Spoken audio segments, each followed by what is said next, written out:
Florence de Soultray présente le 12. 45 et le 19.45 de M6 en alternance avec Dominique Tenza. Discrète sur sa vie privée, la journaliste file le parfait amour avec Arthur de Soultray.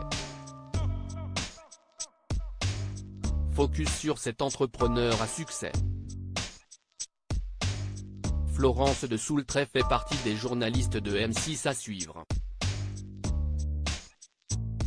Joker au 12.45 et au 19.45 lors des congés de Dominique Tenza, la jeune femme de 33 ans travaille également comme reporter à la rédaction des journaux d'information de la chaîne.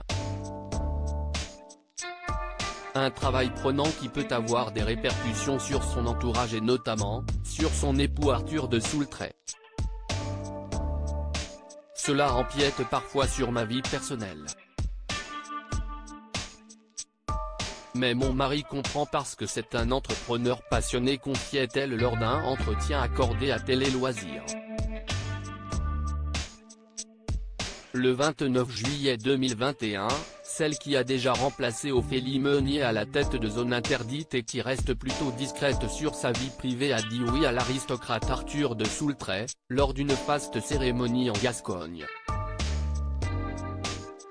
Arthur de Soultray, un entrepreneur à succès. Arthur de Soultray créé son entreprise de prêt-à-porter en 2005 alors qu'il est encore en école de commerce. À l'occasion d'une interview donnée à la chaîne YouTube Bonne Gueule, spécialisée dans la mode masculine, le jeune homme de bonne famille, dont les ancêtres seraient mousquetaires du roi, est revenu sur ses débuts laborieux. Je me suis retrouvé en Caroline du Nord à Charlotte dans un stage un peu difficile.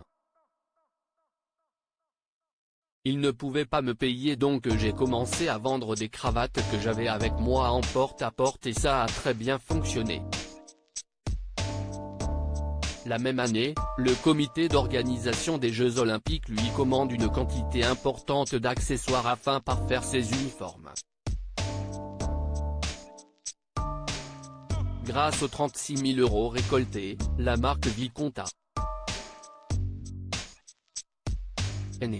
Le mari de Florence de Soultray, ex-traînard, est un homme de défi. Il a été par la suite mis en lumière dans les médias pour sa proximité avec la cadette de la duchesse de Cambridge, Pippa Middleton. Le mari de Florence de Soultray s'est concentré sur la croissance de sa marque en France et à l'international.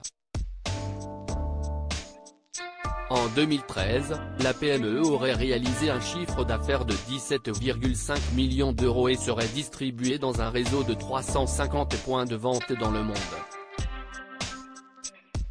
Comme il le raconte au site Les Éco-Entrepreneurs, il cède finalement sa société à un fonds d'investissement dans de mauvaises conditions. Mais, businessman dans l'âme, Arthur de Soultray ne se laisse pas abattre par cet échec.